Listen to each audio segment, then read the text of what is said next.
Hey everybody, Freddy Carlson at FRC Customs. If you've done all the typical wet sanding, you know, you come in sheets and it's awkward and fits on some blocks and doesn't, so sometimes it does, it doesn't. This is awesome. It is actually more consistent than any sandpaper I've ever used. I don't know why, but I like the consistency of it. I've been blocking the cab of this 50 Chevy, and I'm at the 1500 stage. Got a 2000 yet still. Then we'll go to Trizac 3000, 5000 and polish it.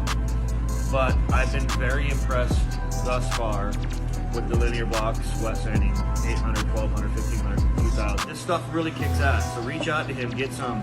It'll change your life, because then you won't have to waste half the sheet of sandpaper that wraps around the block or whatever. You can actually be very specific on where it's going to go.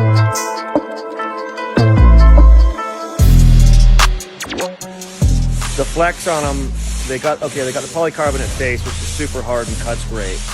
But it also needs to have a little bit of flex. So it's got a little bit of a crown to the whole thing. It's got a crown here, and it's also got a crown this way. And that thing, you can see, is flexing right on it. But you're getting the polycarbonate face cutting it, but you got that flex in it. That's one of the reasons why we love these blocks.